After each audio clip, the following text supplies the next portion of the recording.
Coucou, salut mes Nakamas, c'est le Doc, j'espère que vous allez bien. Vidéo spéciale, on est sur la rediff, on fait coucou à tous les personnes du chat au niveau de YouTube, c'est-à-dire dans le chat de Twitch. Faites des gros coucou à tous ceux qui vont voir la rediff. On vient de lire le chapitre, c'était complètement fun, franchement j'ai pris énormément de plaisir. Si vous ne l'avez pas vu, la vidéo est directement sur ma chaîne, hein. Ça sera marqué sûrement réaction live parce qu'en vérité c'est comme une réaction live, j'ai pris énormément de plaisir.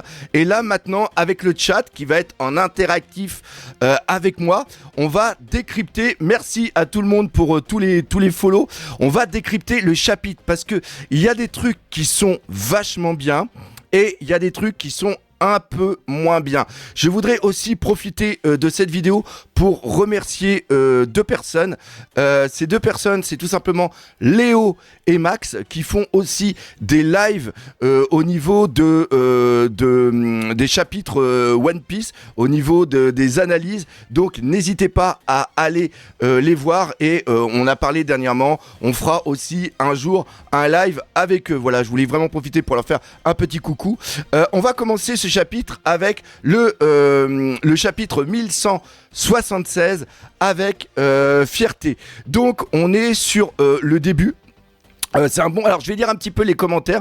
Un bon chapitre dynamique, ça fait plaisir de voir les autres membres de l'équipage mis en valeur. Et ça, bien sûr, c'est le clochard Diosphere qui dit que justement, c'était un bon live. Merci beaucoup.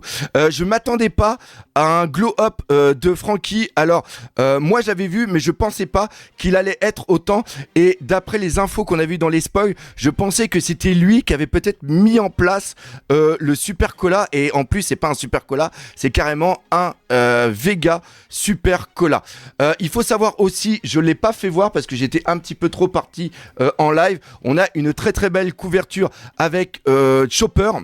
Qui est par rapport à la série Netflix. On va faire un marathon sur Twitch, hein. Le Twitch, il va être marqué juste en bas, c'est le Doc56, où on fera en live on va regarder les épisodes en live, mais par contre, ça ne sera pas rediffusé sur YouTube parce qu'il va y avoir des problèmes de strike. Par contre, on fera des sortes de review de l'épisode et ça, par contre, je vais le mettre directement en merci beaucoup Max. Ça, on le remettra par contre sur YouTube. C'est encore les débuts, je suis en train énormément de jongler, donc je vous prie de m'excuser s'il y a encore des petits problèmes de temps en temps. Et après, on a, comme je l'avais fait voir pendant le live, là ici, vous avez le tome japonais, le tome 12, et vous avez l'image ici qui est repris justement là sur l'écran comme vous le voyez. On va passer directement au chapitre. Le chapitre, il est en 3 parties. Première partie, non même pas, je dirais qu'il est en 2 parties.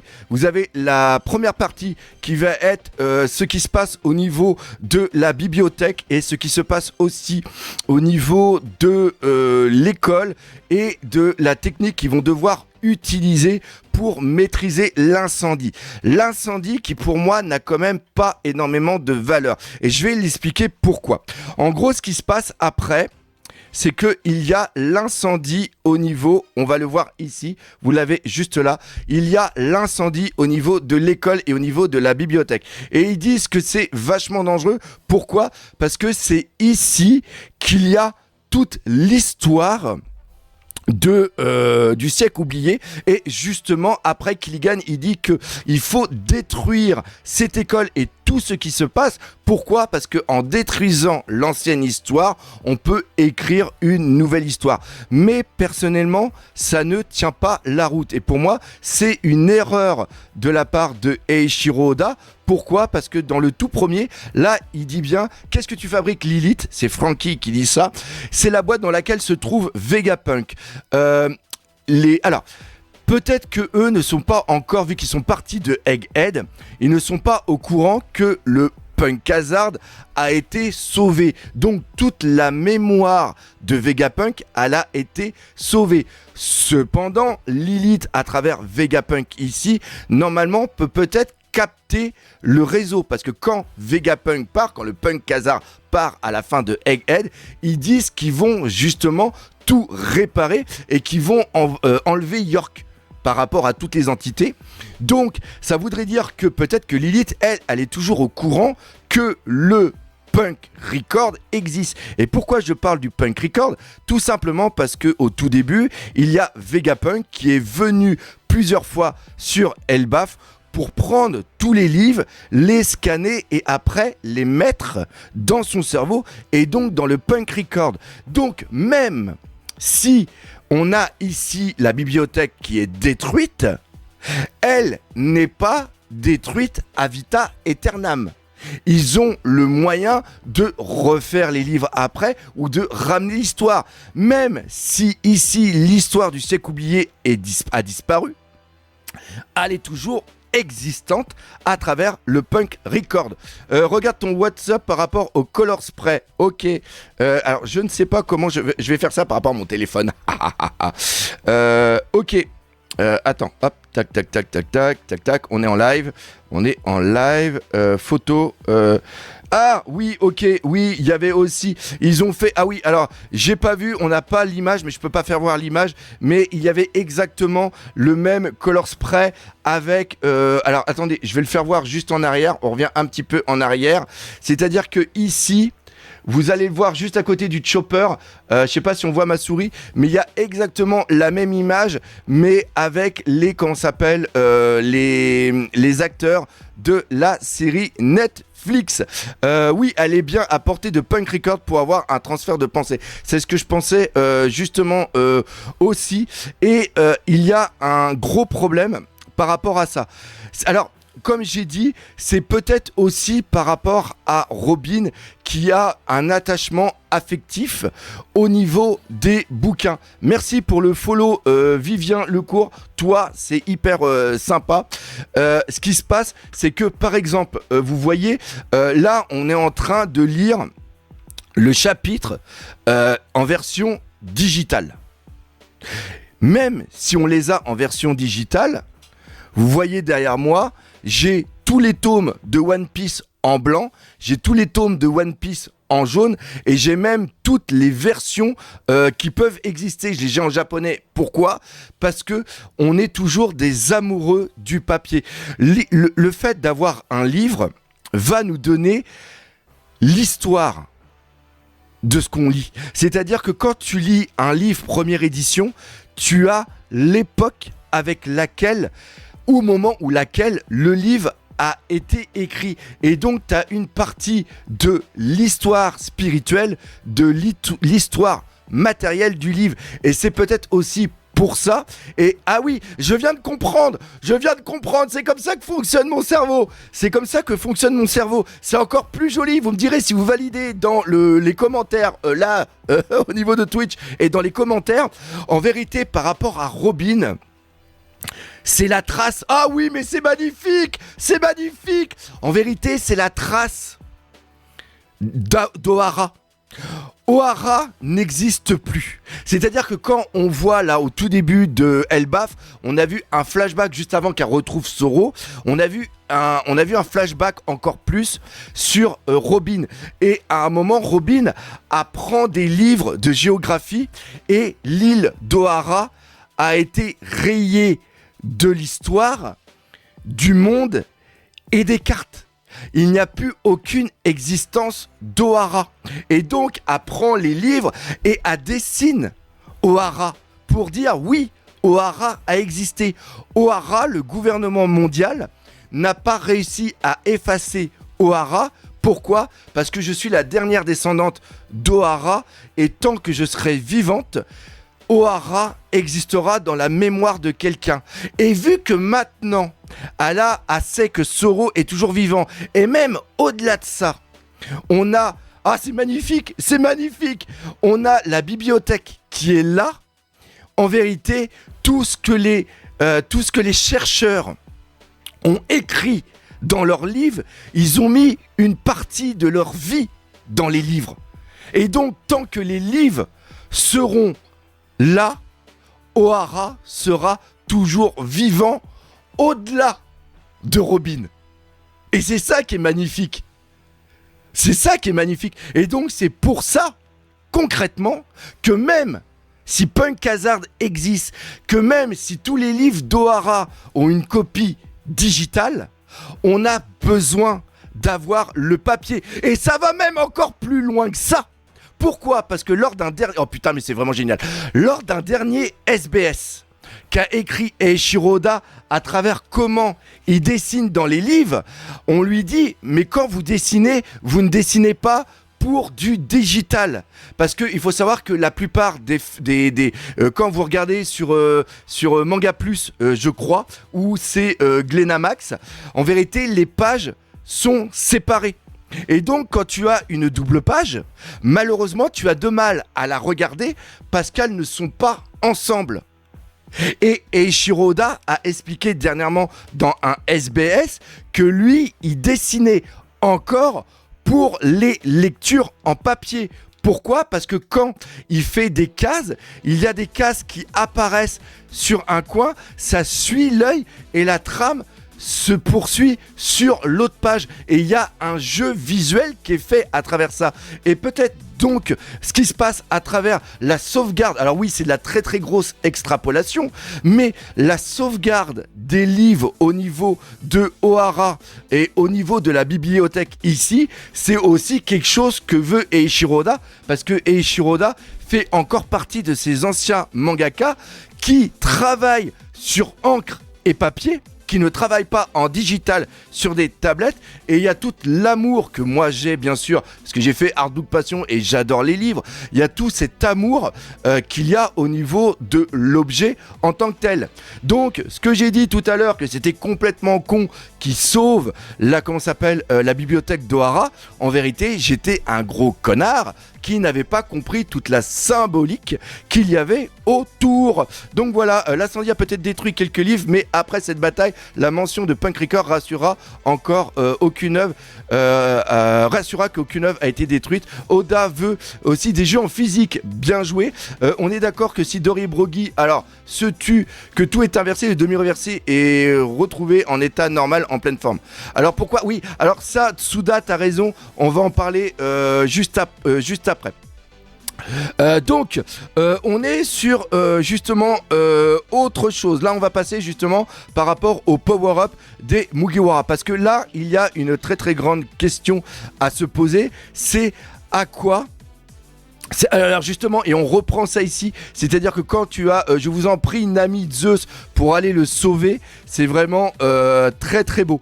Et donc on va passer sur la deuxième partie, c'est par rapport au fait que Zeus se soit fait prendre, que Nami en un sens n'a servi à rien au niveau puissance, et on est face à un problème par rapport aux Mugiwara. À quoi sert plutôt l'équipage des Mugiwara au niveau de ce nouveau monde ? C'est un petit peu Franky et les autres étaient trop mis de côté et un gros déséquilibre de puissance avec le Big Three, exactement. Donc on a ce petit effet de se dire ok, on est dans la saga finale. Donc après, obligatoirement, il va y avoir les personnes qu'on va devoir justement combattre. Il y a même les autres flottes. Quand tu prends par exemple la flotte de Barbe Noire, la flotte de Shanks, ne serait-ce même que la flotte de Baggy. Parce que Baggy, il y a Crocodile et il y a Mihawk. Et ça va faire bizarre à certaines personnes, mais pour moi, Mihawk est plus puissant que le Zoro actuel. Ça, il faut vraiment que j'en fasse une vidéo. Donc, il y a un problème parce qu'on est dans la saga finale. Il ne va pas y avoir comme certains peuvent le dire, de time skip. Il ne va pas y avoir d'ellipse de temps. Donc, les Mugiwara ont besoin de prendre un level up de puissance avant d'atteindre le level final. Et même si les Mugiwara, enfin surtout Luffy, a une flotte, le niveau de la flotte est totalement ridicule par rapport à ce qui se passe dans le Nouveau Monde. Ça peut faire un petit peu comme ce qui se passe au niveau de Shanks. La flotte de Shanks n'est pas une flotte qui vient aider Shanks au niveau des combats. C'est seulement des pirates qui sont sous la protection de Shanks. Parce que Shanks a de l'amitié pour eux. Et d'ailleurs, c'est pour ça qu'il a fait un one-shot sur Kid. Parce que Kid, avec son attaque, aurait rayé de la carte une partie de la flotte de Shanks. Ce n'est pas Kid qui est très faible. C'est seulement Shanks qui n'est pas un vilain, qui ne sous-estime pas les adversaires comme la plupart des méchants. C'est pour ça que les gentils gagnent. C'est parce que les méchants sont cons. Ils sous-estiment les personnes qui sont en face d'eux. Si Kaido avait fait son boulot depuis le départ et si Big Mom avait fait son boulot depuis le départ, les Mugiwara ne seraient plus là. Et donc Shanks, quand il voit dans le futur que Kid avait une puissance absolument de malade, c'est pour ça qu'il le one-shot avec une attaque hyper puissante qu'il a.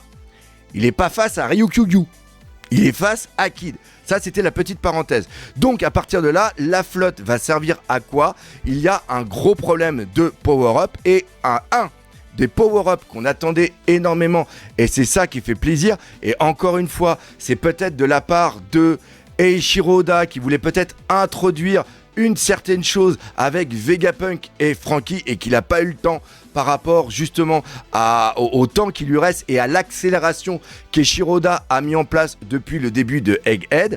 Donc ce transfert de puissance qui devait peut-être mettre à la base au niveau de Egghead, il l'a totalement transféré au niveau de ici, Elbaf, à travers Lilith qui vient donner un power-up de fou, c'est-à-dire le super cola où il prend le feu pour pouvoir l'utiliser et l'implanter dans du cola. Là, c'est seulement que du feu. À part Kinemon qui peut faire du feu, y a qui dans les... Ah, oh putain de sa maman. Putain de sa maman. Qui peut faire du feu dans les Mugiwara ? Jinbei. Et là on va partir dans une théorie. C'est comme ça que je travaille en vérité. C'est comme ça que je travaille. C'est comme ça que fonctionne mon cerveau. Là, en vérité, tout ce que je suis en train de faire là, c'est ce que je dois faire. C'est ce que je faisais durant la nuit avant de faire la vidéo et que je prenais des notes. Là, je vous balance tout comme ça. Qui peut faire du feu au niveau des Mugiwara ? Sanji. Sanji qui fait pour l'instant un feu qui est encore rouge. Et il y en a certains à travers les théories. HDO. Un gros coucou à vous les potos. On parle justement d'un feu qui va être bleu. Imaginez que justement Franky, à travers Lilith, explique ce qui s'est passé. Et là, t'as Sanji qui fait « Ok, je te fous du feu bleu, tu l'absorbes et après, tu l'utilises pour faire des super colas. » Voilà, c'est génial, non ? Et Zoro, il peut faire aussi du feu. Je savais pas que Zoro, il peut faire du feu. Je sais pas. Oui, il y a aussi Usopp, justement, avec ses billes. Et ça peut faire un super duo avec Usopp. Usopp qui balance du feu pour justement... Les possibilités sont complètement dingues. Et on n'est même pas en train d'avoir cette suspension d'incrédulité. C'est quelque chose qui marche parfaitement. C'est-à-dire que ce power-up de Franky, même s'il est amené ici, ça peut être complètement dingue. Et il y a une super alchimie entre Vegapunk Lilith et Franky, parce que elle a analysé comment fonctionnait Franky en disant justement ta structure interne est d'une conception absolument remarquable, elle n'a rien à envier à celle des pacifistas. Donc déjà pour Franky, ça fait quand même du super du bien. Et j'ai été stupéfaite d'apprendre que ton moteur fonctionnait avec du simple cola. Et peut-être même qu'il va devoir... Et imaginez un truc de complètement taré. Je suis en train de bouger en avant, en arrière depuis tout à l'heure. Imaginez que Franky doive justement... Tu sais, on peut imaginer que Franky va avoir une sorte de contre-coup, un petit peu comme Luffy quand il avait trop de puissance. Et que Franky va être obligé grâce à Lilith, de faire une sorte de fusion, peut-être avec le général Franky, comme les vieux dessins animés. Et que après, on est carrément une sorte de général Franky avec du super cola, des super armes, des super trucs. Ça va être absolument de dingue. Et là, Franky, qui était un petit peu dans le tier 3 du bas au niveau des Mugiwara, va passer, déjà il passe à un niveau Jinbei. Alors, on va pas faire le Yunko 1, Yunko 2, Yunko 3. Je pense qu'il n'est pas de la puissance de Sanji ou de Zoro, mais il peut franchement faire des trucs absolument de taré. Et ça, c'est très très bien amené. Maintenant, la question à se poser, c'est que, ok, Luffy, au niveau de la puissance, avec Clover Gaban, ça va fonctionner. Pareil pour Zoro, pareil pour Sanji. D'ailleurs, dans les commentaires, et vous ici dans le chat, vous pouvez me dire si vous pensez concrètement que Sanji aura le Haki des rois. Pour moi, c'est validé. Il aura le Haki des rois. Donc, on a les trois là. Il n'y a aucun souci, ils vont maîtriser le Haki des rois grâce à Scopper Gaban et le petit entraînement qu'ils vont avoir. Et donc à partir de là, Jinbei, dites-moi dans les commentaires, est-ce que Jinbei a le Haki des rois? Je crois qu'il a le Haki des rois. J'ai un doute là-dessus. Je ne sais pas s'il y a eu une preuve qu'il a eu le Haki des rois, mais on va placer juste en dessous Franky et Jinbei. Non, il ne l'a pas. Ok, on me le dit qu'il ne l'a pas. Non, il ne l'a pas. Merci pour cette petite information. Et on est toujours là. Merci Red Rock. Bravo pour le follow. Merci beaucoup. Et donc on a l'histoire de se dire ok, là on en a 5 qui peuvent faire des trucs assez sympas.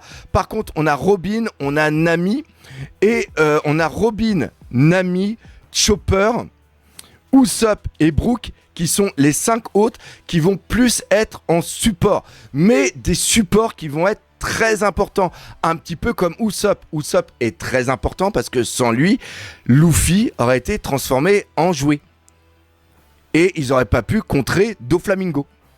Voilà, c'est un truc, un élément. Donc encore une fois, je pense que Usopp va peut-être avoir une sorte de power-up ici par rapport à une arme, ce qui pourrait être vraiment dingue. J'avais vu cette théorie tourner et je l'aime beaucoup, qu'il y ait une affection entre l'écureuil et comment ça s'appelle. Merci à Luffy Larson, merci beaucoup. C'est super gentil pour le Prime. Ce qui pourrait être vraiment cool, c'est qu'on ait Usopp qui a une sorte de power-up par rapport à l'arme de l'écureuil. J'ai plus le nom. Ragnir. Je crois que c'est ça. Dites-le moi dans les commentaires si je dis pas de conneries. Mais il peut avoir un petit power-up ici. Mais il n'aura pas de grands moments hyper badass. Mais il aura un moment, c'est sûr, où il ira au-delà de sa peur, avec une sorte de petit sacrifice. Il ne va pas mourir, mais il y aura un moment qui va être vraiment cool. Pareil, Nami, je pense que ça va surtout être son histoire. C'est sûr et certain que Nami est une princesse.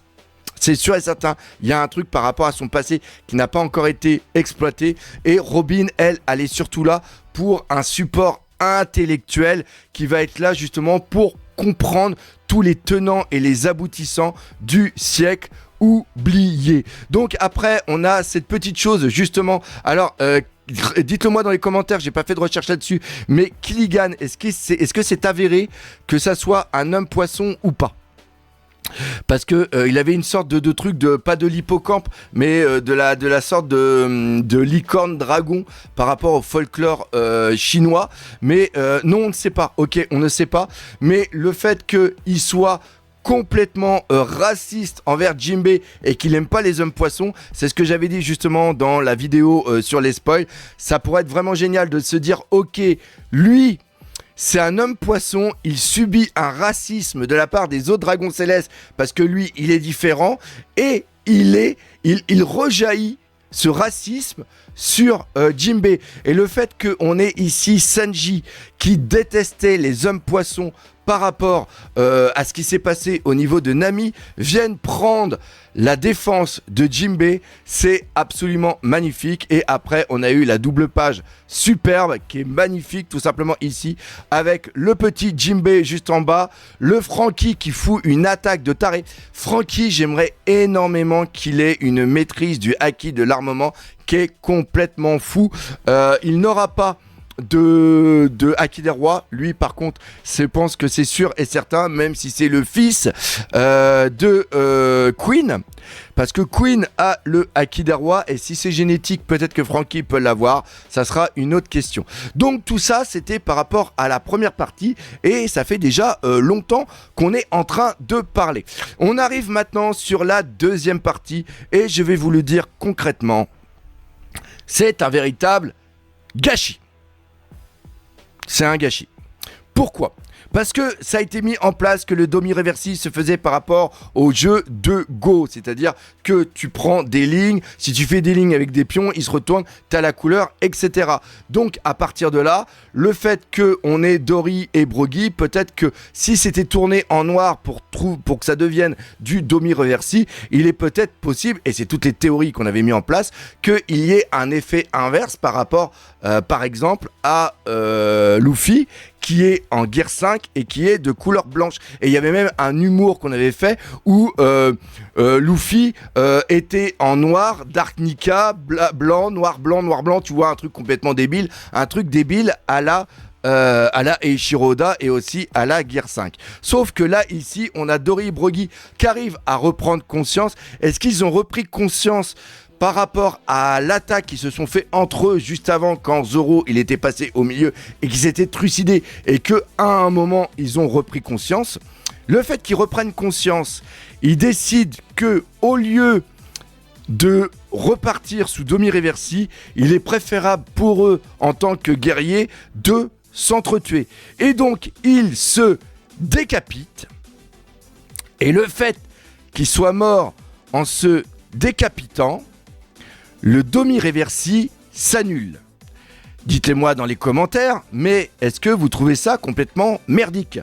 Merci coucou à Cassé Capèche pour le follow.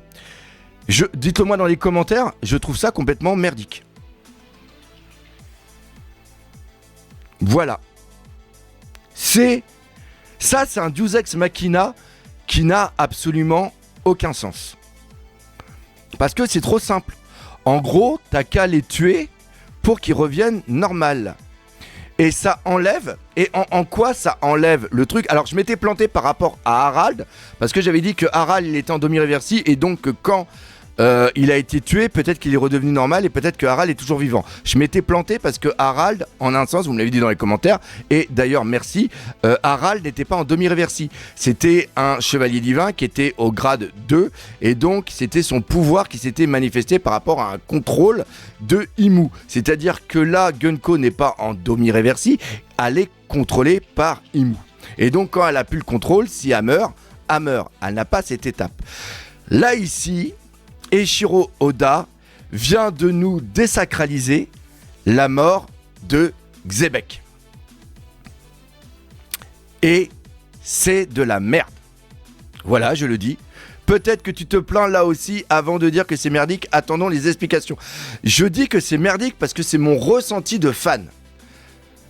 Comme d'habitude, c'est-à-dire que moi je parle vraiment avec le cœur et après si on a une autre relation, si on a un autre effet, une autre explication qui est plausible, je dirais excuse-moi Eiichiro Oda, encore une fois j'étais un gros con, moi je ne sais pas écrire les histoires et je n'ai fait que dire que c'était de la merde alors que ce n'était pas du tout ça. Mais pour l'instant c'est beaucoup trop simple. Et je pense que je suis pas le seul à le penser. Oda Sensei est en train de nerfer son pouvoir trop cheaté pour permettre aux personnes n'ayant pas le Haki des rois de pouvoir combattre et de pouvoir bouger. Oui, il y a aussi ça. Non, c'est pas le fait de mourir. Tout simplement, en gros, l'expression de la mort est une délivrance. Et là, attends, il faut déjà avoir tué. Oui, c'est sûr qu'il faut déjà les avoir tués. Mais il y a aussi cette régénération. Est-ce qu'il faut les décapiter pour qu'ils meurent vraiment, un peu comme les zombies ou quoi que ce soit? Mais c'est trop simple.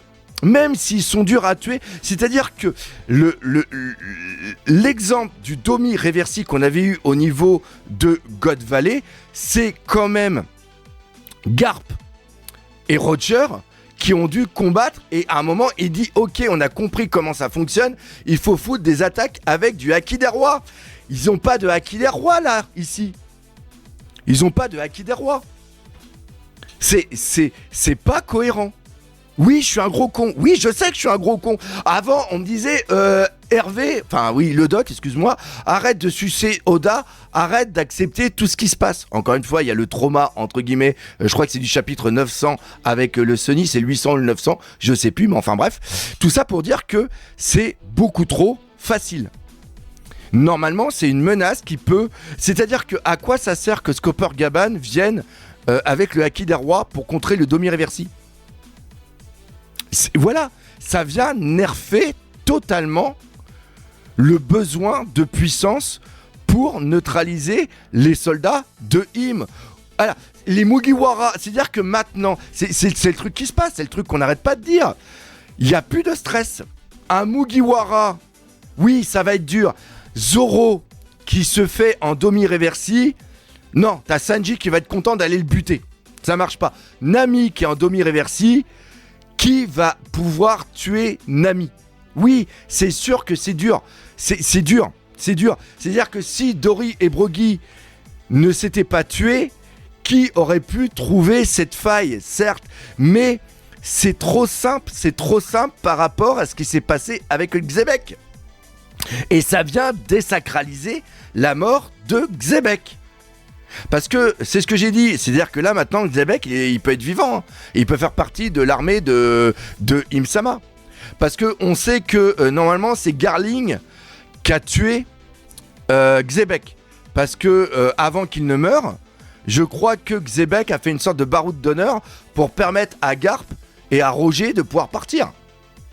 Et on voit une sorte d'image avec qu'il est tué par comment ça s'appelle, il est tué par Garling. Mais je m'excuse, l'une des plus grandes erreurs, et oui je dis que Eiichiro Oda fait des erreurs, l'une des plus grandes erreurs c'est de ne pas avoir tué Kinemon. Kinemon se fait trouer par Kaido, sa mort nous a choqués et il revient. C'est exactement pareil pour Xebec. Et je trouve ça vraiment dommage. Et on arrive sur la page de fin où on a le gang des géants avec Zoro au milieu où ils vont aller buter, ça va être un massacre au niveau des autres. Les autres vont se faire tuer et ils vont revenir et aucun souci. C'est-à-dire que maintenant on a quoi comme menace? Sommer, il est parti. On a Killigan. Pour l'instant les MMA s'ils sont encore là, Killigan est toujours vivant. Il nous reste plus que Gunko. Gunko qui va être transformé par comment ça s'appelle? Sûrement Brook. Et il va se passer quelque chose qui va dégoûter la majorité des personnes, et moi peut-être le premier. Si on n'a plus de tension au niveau de cette fin d'Elbaf, on a eu une tension à la fin de Egghead avec les doyens, parce qu'ils n'ont pas gagné le combat, ils sont partis. Là, ici, là tu vois les 5 là, les 5 bourrins qui vont être là, j'ai aucun souci pour eux, ils vont rétamer les autres. Killigan, avec ce qui s'est pris par rapport à Senji, ça va être tranquille. Im-sama à travers comment ça s'appelle, à travers qui? À travers Gunko, ça va. Le seul truc qui peut se passer, c'est si Loki est en Domi-Reversi, là ça va vraiment chier pour l'avoir. Mais si il se passe pas ça, si ça se termine dans 2-3 chapitres, Elbaf, la plus grande tension qu'on a eue, c'est encore pendant le flashback. Et donc tout le monde va nous dire après, One Piece est vachement bien que dans les flashbacks. Et je trouve ça vraiment dommage.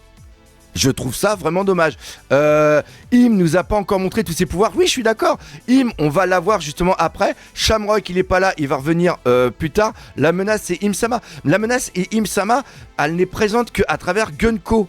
Et si Gunko arrive à revenir à elle à travers Brook, et qu'il y a aussi un Haki des rois, elle va repartir d'où elle est. Hein. Il n'y a qu'une infime fragment de puissance qui va être là. Pour l'instant, là, avec ce qui nous est montré, toute la tension